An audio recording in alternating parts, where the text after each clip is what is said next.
All right, let's talk about something that pretty much anyone working in tech has experienced. You see a cloud bill, and your jaw just hits the floor.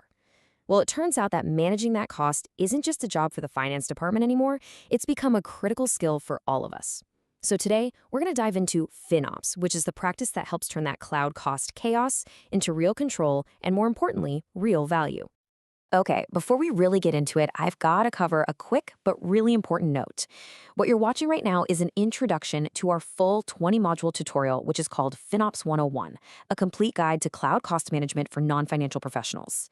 Now, this is all based on a comprehensive report by Virtualization Options LLC, and it's meant to be general guidance. It comes without warranty, and it is definitely not legal or financial advice. So we always recommend that you discuss any of these ideas with your own professional advisors before taking action. Cool? Think of this as your launching pad for a much deeper dive. So let's start with the big problem, the reason we're all here, the cloud. It promised us this amazing flexibility with its whole pay-as-you-go model. But that exact same flexibility, it can be a real double-edged sword, and it can lead to costs that just spiral out of control way faster than anyone ever expects. And yeah, this number really puts the scale of that problem into perspective. Globally, it's estimated that a jaw-dropping $62 billion are wasted on cloud spending every single year. That's money just gone, spent on resources that are sitting idle, that are overspec'd, or that are completely unused, providing zero business value. And here's how that huge global problem actually hits individual businesses. This chart makes it painfully clear. If you're not actively managing it, your cloud spending can easily grow 2.5 times faster than your revenue. And that is just not sustainable. It's a trend that can shoot through your profits and stop innovation dead in its tracks. So here's our game plan for today. We've just touched on the problem. Next up, we're going to introduce the solution, FinOps. Then we'll walk through the learning roadmap for how you can master it. And finally, we'll see how this whole thing shifts the conversation from just cost to real business value.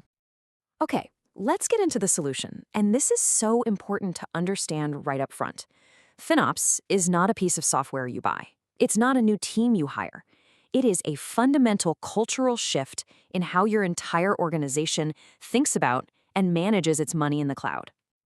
So at its heart, FinOps is all about bringing financial accountability to that tricky variable spending model of the cloud. But, the real magic, the secret sauce, is the collaboration it creates.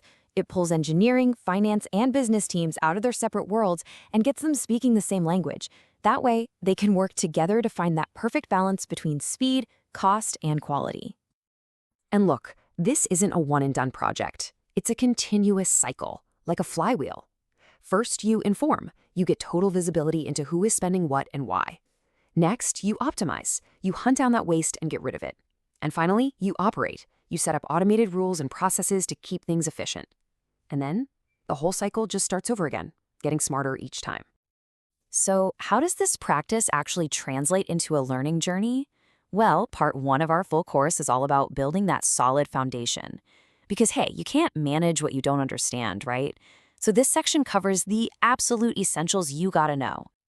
We've broken this foundational part into 2 main chunks. We kick things off with core concepts, that's chapters 1 through 5, covering everything from the basics of FinOps to a deep dive into all those confusing cloud pricing models. Then we pivot to cost analysis in chapters 6 through 10, where you'll learn really practical skills, like how to actually make sense of your cloud bill and how to master cost allocation. And this is the kind of critical, real-world question the course helps you nail down. Seriously, choosing the wrong pricing model can mean you're paying 2, maybe even 3 times more than you need to for the exact same thing. So, how do you choose? This table gives you a little peek into that whole decision-making process. It's always this trade-off between how much you pay and how flexible you need to be. On-demand gives you total freedom, but at the highest price. Reserved instances and savings plans, they can give you massive discounts, but you have to commit. The course really teaches you how to build a smart blended strategy that uses all of these to get the best bang for your buck. And here's another taste of the kind of step-by-step guidance you'll get. Cost allocation, figuring out who spent what, it's basically impossible without a great tagging strategy. So the course lays out this clear 5-step plan, taking you all the way from defining your tags to actually establishing real accountability within your teams.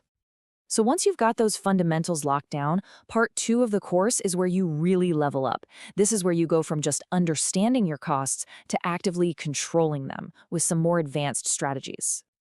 These next chapters are all about 3 advanced themes. First up is risk management, where we explore things like shadow IT, all the tech being used without anyone's approval, and those tough trade-offs between security and cost.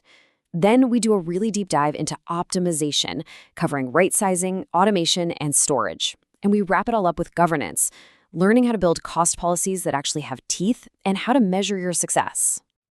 This slide highlights one of those classic, crucial trade-offs. Security best practices will often tell you to build for high availability, which can easily double or triple your costs. But does every single application really need that? FinOps helps you do a real risk assessment so you can make smart, informed decisions instead of just defaulting to the most expensive option every time. And hey, if you're wondering where the biggest savings are hiding, this slide is a massive clue. The average CPU usage for most cloud instances is only around 15%. Just think about that. It means a huge amount of money is being spent on capacity that's just sitting there, doing nothing. This is almost always the single biggest opportunity for optimization through right-sizing. And this is how you stop that waste from happening in the first place. See, governance isn't some vague idea. It's about building specific, enforceable policies like these. For example, you can literally block developers from accidentally spinning up a massive, super expensive instance in a test environment.